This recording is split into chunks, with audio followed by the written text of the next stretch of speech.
Okay, so we have talked about Trump, and today I'd like to talk about JD Vance. Who is JD Vance beyond the headlines and the sound bites? Who was JD Vance before he became a best-selling author, a senator, a vice president, and really a rising voice in American politics? JD Vance was a boy growing up in Middletown, Ohio. Having grown up in Springfield, Ohio, this is a world I know intimately. It's a world kind of caught between the promises of the American dream and the pain of the working class struggle, and often generational trauma. And raised in a working class Appalachian family, JD's childhood was marked by deep love, but also deep instability. And his mother struggled with addiction. There were cycles of violence, of chaos, and loss. And by the time he was in high school, he had cycled through multiple father figures. And he was really just searching for safety in a world that often felt anything but safe. And then there was his mama, his fiery, foul-mouthed, chain-smoking grandmother, and she wasn't perfect, but she was a rock, a stabilizing force, the one who demanded more of him when no one else could.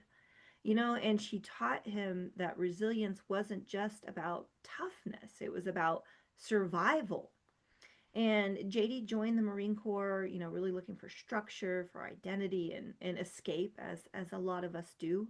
And it worked. He went on to Yale Law School, one of the most elite institutions in this country. But even there, he often felt like an outsider. He was really a working class kid walking the halls of privilege, and carrying the weight of where he came from. And in 2016, he published Hillbilly Elegy, and it's a memoir that really gave a voice to a community that's often ignored. These Rust Belt families, these forgotten towns, where their pain is wrapped in pride. In a lot of ways, this pride that we've been talking about that keeps us for asking for help. And while the book became political lightning, its heart was really personal for him. It was about a boy trying to make sense of his roots, and you don't have to agree with JD Vance's politics, but what I'm asking is that you understand the ache, the pain, the upbringing that shaped him, and the tension between loyalty and ambition, and the struggle to belong in two worlds at once.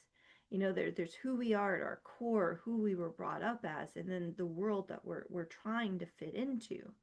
And like so many people, he carries these scars of trauma, and that armor that forms when love and pain live side by side. And JD Vance's story is not simple, but it is deeply human. And maybe that's where the real conversation begins, not in judging who people became or who they're becoming, but in understanding what they had to survive to get there. So my question for today is, what did you inherit? What was your upbringing? What was your childhood like?